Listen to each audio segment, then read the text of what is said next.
Hey folks, it's Wayne here from Old Time Junk Hauling. Today we're going to be working on another old tool, which a lot of my stuff is. It's an Echo 602 VL. I think this saw, if I remember right, I think it's a 1972, so it's on the same vintage as the truck. So yeah, picked it off Craigslist, I think for $35, and rebuilt the carburetor. It's a great saw.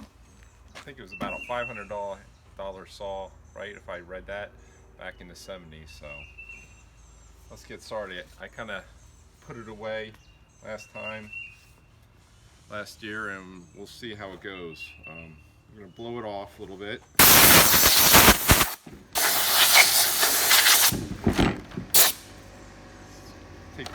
See what the filter looks like inside. Oh, look at the wood chips in there. I'll blow this off.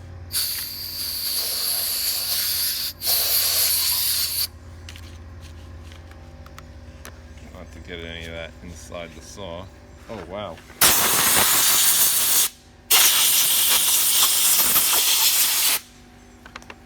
There's way too many wood chips in there.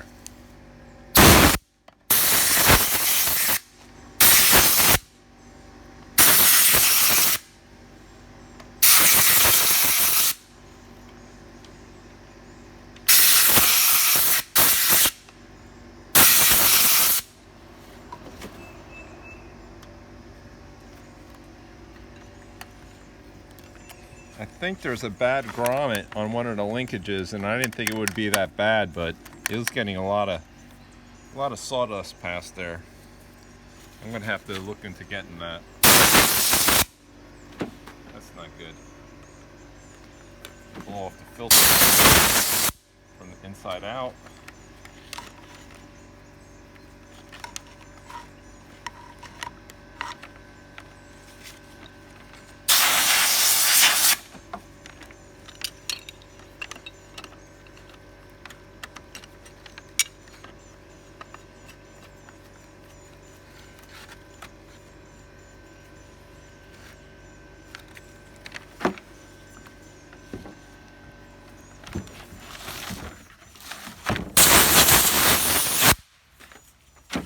Here's some stuff we just got at the last junk removal job.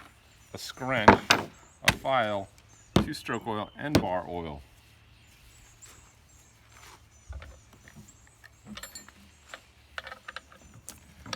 Loosen the chain. This chain is way loose. I got that loose because this chain really is shot. It needs to be replaced. But I'm going to show you how to sharpen it. I'm not going to sharpen this whole chain, because I think it needs to be replaced. It's a good idea when you have a saw. Take this cover off every once in a while. Clean everything out in there. If you don't have an air compressor, use your screwdriver, maybe a brush.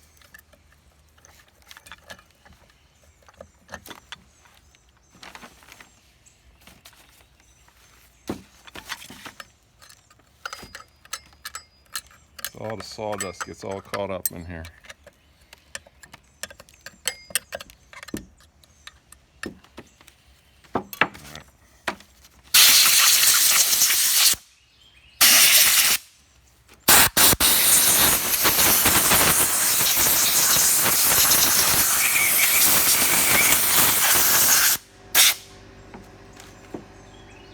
Sure you get the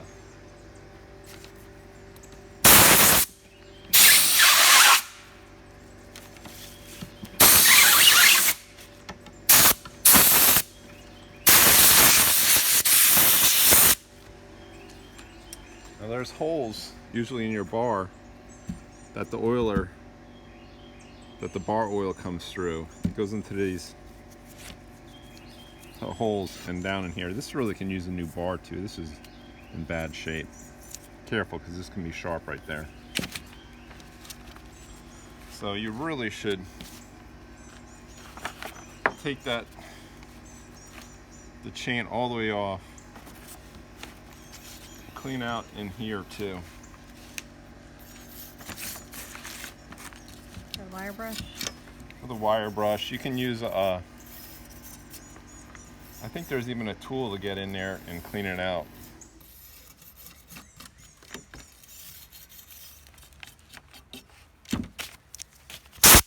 Like a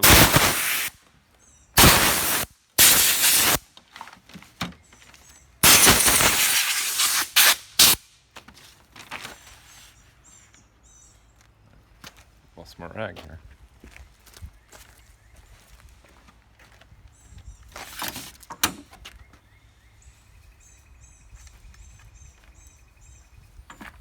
Cover here.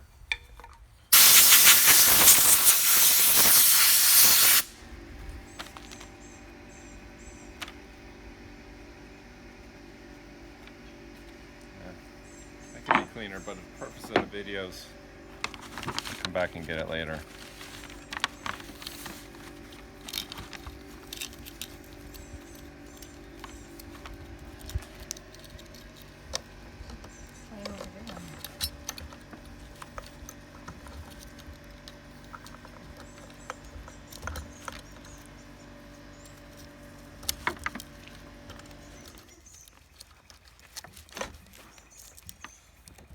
There's an adjuster pin that you need to get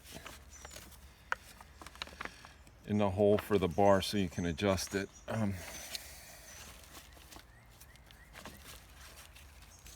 Make sure you get your teeth in the sprocket correctly. Some saws it's easy to get that in there wrong. A lot of the newer saws, the adjustment I believe will be on this part, so it's easier to adjust, but this is an old saw.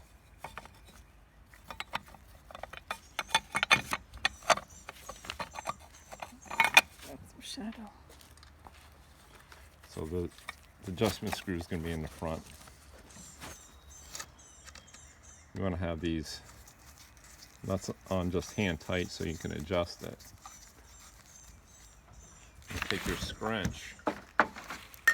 There's an adjustment screw on the face of the older saws. On the newer saws, it's probably going to be somewhere over here. So you want to lift up on the nose of your saw, on your bar, over here, and you're tightening that screw.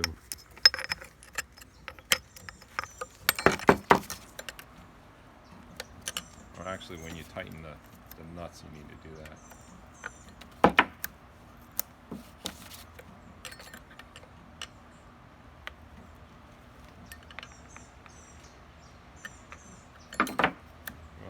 Snap, not super tight. Lift up on the nose.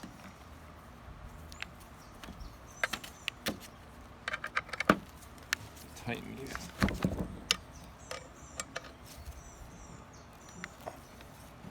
Alright. That's how you adjust the chain. And I'll show you how I sharpen the saw. It's really helpful if you have a vise. You pinch the bar in the middle of your bar. Make sure it can ride, so it's not hitting on the bottom there, so you can adjust so you can move the chain. Now the tools I used to do over here to sharpen the chain. You're going to want a good pair of leather gloves because that chain is sharp. When you slip, you can really cut your hand. You're going to need the appropriate size file. This one I think is 5/32, and a depth gauge. Every few times you sharpen it, you got to adjust your depth gauge. We'll show you that later. And a flat file. And it's really handy to have a marker so you can mark the tooth where you started, so you're not just going around again and sharpening it or missing some teeth. What I like to do is, wow, this chain's really bad. You mark the tooth you start on. This is the chain that came with the saw. I hadn't got one to replace it yet, so I just was using it last time. and you kind of want to follow the angle of the saw. This is how I do it. Sure, there's a lot of other people with different techniques you can watch on YouTube, but this is the way it's worked best for me. Just kind of hold it straight across the sawtooth and follow through. Let's try that new file. This one feels dull. And you get files, don't buy the cheap Chinese files. Get either American-made files or Swiss-made files. They're much better quality. Oh yeah, I feel like fighting now. It's so much sharper.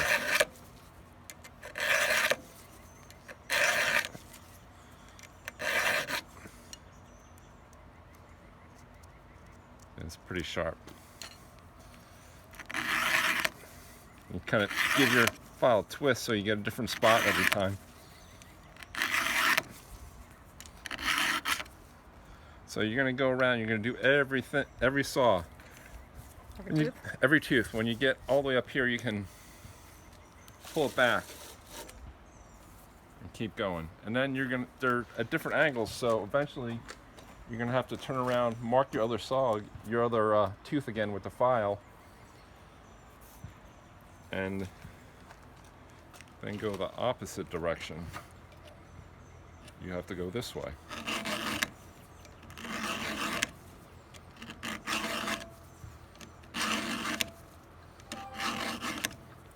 So you got to repeat that process with all those.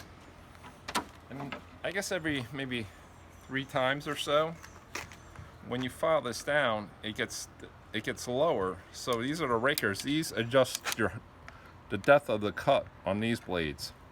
So if you keep filing it, you're riding on these and you're not cutting so efficiently. So there's this little tool you buy. I don't remember what it is, and I'm sure there's different ones for different for different blades, but you put it over the teeth and you get a flush, and then you just have the raker exposed there, and then you just file it until it files it down. It gets it perfect, and then you repeat the whole way. I'd probably mark that with the marker again so you don't lose track. And that's how I do that. Sharpen the chainsaw. And for fun, let's gas it up. Check the bar oil. Oh, see, I put it away with fuel in it. You should always put your saw away with no fuel. That's how you have problems. You leave the old fuel and it sits there too long. Hopefully it'll start. Hopefully it didn't gum up the carburetor. One thing I've been doing lately is find a place that sells non-ethanol fuel for your garden equipment. Especially with some of these older equipment, ethanol is rough on some of the components in the fuel system. All right, that's most of the maintenance I can think of on the chainsaw. We'll see if it starts. Pull the choke. This one's got actually a decompression lever. It's supposed to make it easier to start. And let's see.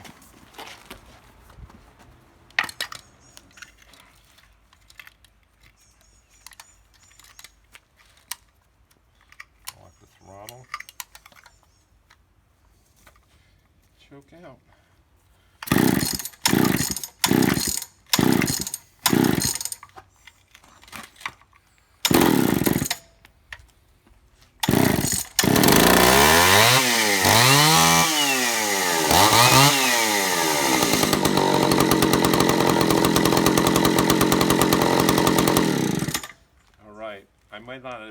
It might not have started that easy if I didn't have the non-ethanol fuel in there. It's worth it to go out and buy it, or you can buy those little cans at Home Depot with added pre-mixed stuff for you.